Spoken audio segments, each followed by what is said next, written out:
the Ukrainians have been preparing for a counteroffensive that's focused on the Kherson Oblast and the principal city in that oblast of Kherson itself. Joining me now is General Jack Keane, retired four-star general and former Vice Chief of Staff of the U.S. Army. Hello, Jack. Good evening. Yeah, good evening. Glad to be here with you. Thanks so much for coming on. Now, some commentators are getting rather excited about this move. Should they be?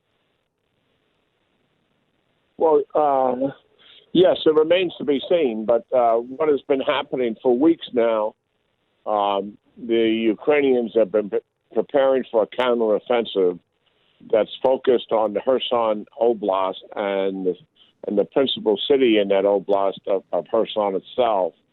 And this is what they want it to be is a major counteroffensive to begin to take back territory in the south and eventually drive the Russians out of the south. That's certainly a very ambitious undertaking, but they've been preparing for it for some time. And the Russians, we should note that they have expended themselves quite significantly in taking elements of the Donbass region a little further to the east of where this fighting is taking place.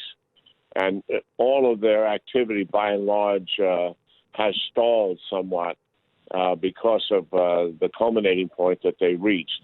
So this is an opportunity that presents itself that the Ukrainians foresaw, frankly, happening to the Russians.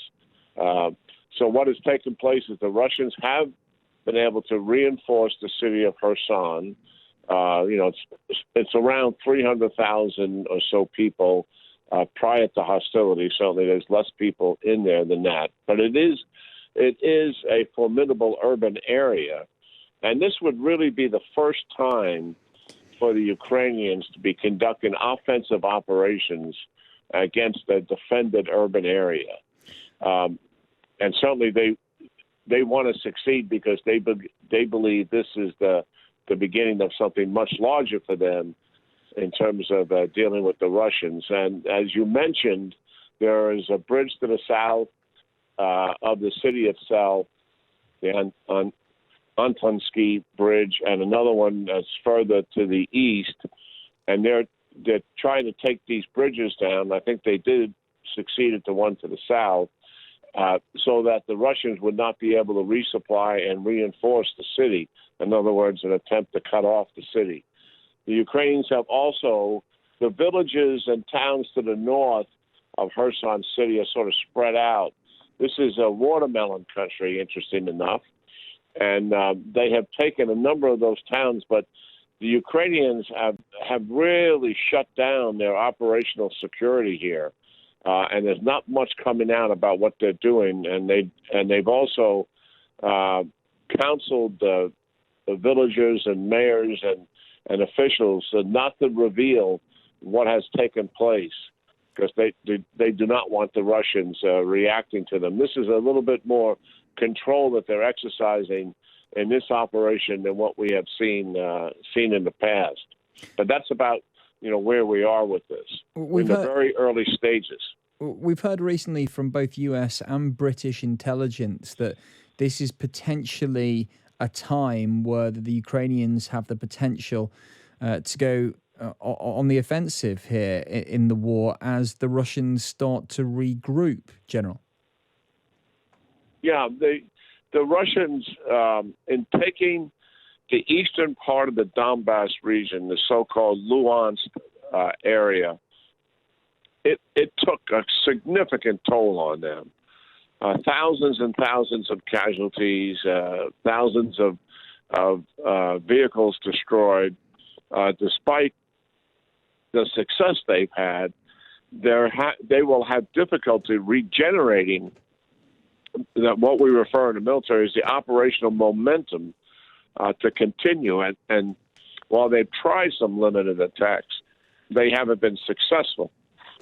So the Ukrainians foresaw this happening, and that's why they've been planning this counteroffensive for weeks, knowing full well while the Russians will be able to do some reinforcement, of the Kherson city and area. It will not be a wholesale reinforcement.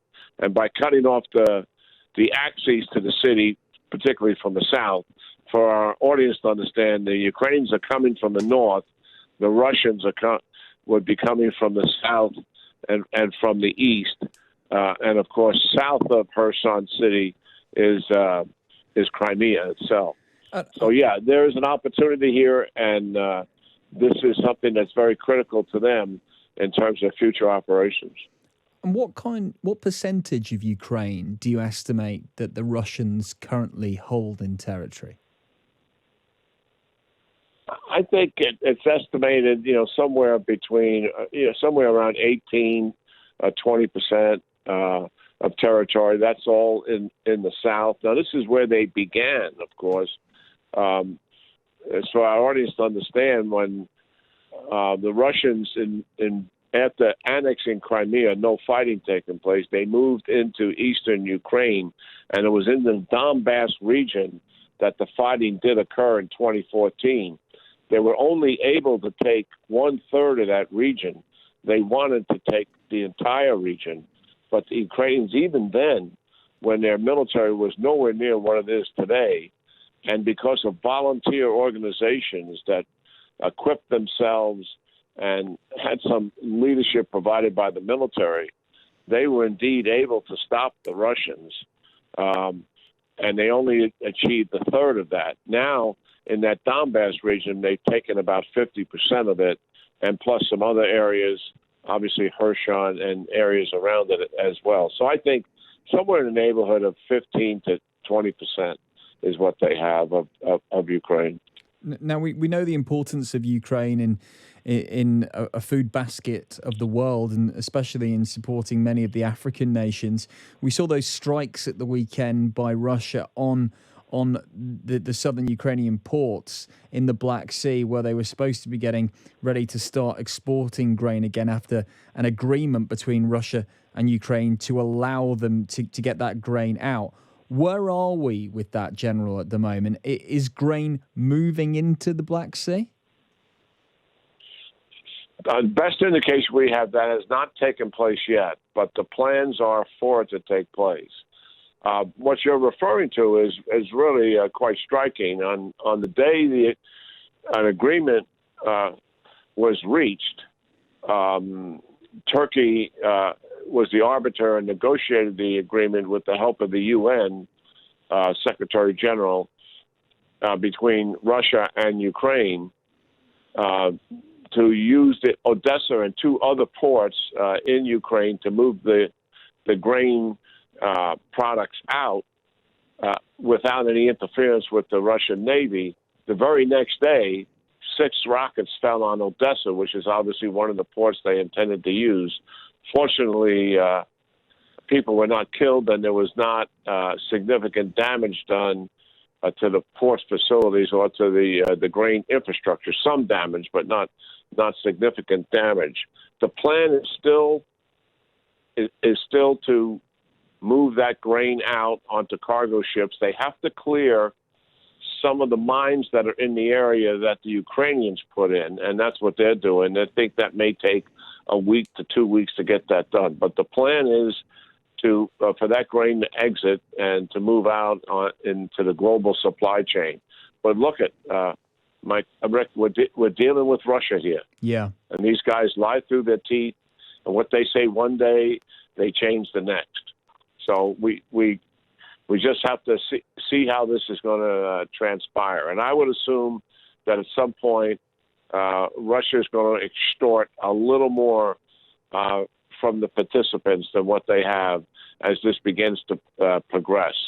And hopefully it will progress, because not only is the locking down that significant export, with 95% of Ukraine's export moves by sea of its agricultural products, it is devastating the Ukraine economy, and certainly it's already affecting the world food supply. Jack, we've got a couple of minutes before we go to the news. I just wanted to touch on China with you before we let you go. The U.S. House of Representatives Speaker Nancy Pelosi is rumored to be planning a trip to Taiwan. Now, this has infuriated China, and it's left the White House with some serious geopolitical headaches going on. How much of a big problem is this at the moment in the U.S.? Yeah, well, the Biden administration managed to do this to themselves because, the Pelosi's people made an announcement about the trip, and Biden and some of his national security team publicly criticized the trip. So if Pelosi goes, it indicates the president, is somewhat impotent in dealing with a trip that they believe is not in U.S. interest. If she cancels or delays the trip, we're certainly playing right into the Chinese Communist Party and their bullying tactics and what they've been doing for so long in the last 10 years with President Xi's aggression, intimidation, and coercion of Taiwan. My own view is I think the trip should go forward. We should stop self-censoring and self-deterring ourselves, which we've done for years, and it's been a massive failure strategically. We created a problem for ourselves in the United States with this. I think also that's contributing to it, Rick, is President Xi in several weeks is going to be enshrined by the National Party Congress for his third term, likely to be indefinite. And I think they want no embarrassment or anything that would look weak going into that National Party Congress is one of the reasons why their rhetoric around this event has increased so much. It doesn't necessarily mean that I think that's incredibly remote that China would be willing to go to war over the fact that Speaker Pelosi is going to take a trip to Taiwan. But it wouldn't be surprised to see some more intimidation and coercive action on their part against Taiwan. On their part, yeah. President Biden also expected to hold a phone call with President Xi today. General Jack Keane, really fascinating insight there to speak to you. Thanks so much for coming on. Retired 4-star general and former Vice Chief of Staff of the U.S. Army. Thanks so much for coming on Times Radio tonight. It's approaching midnight here in the UK. Plenty more to come on Times Radio.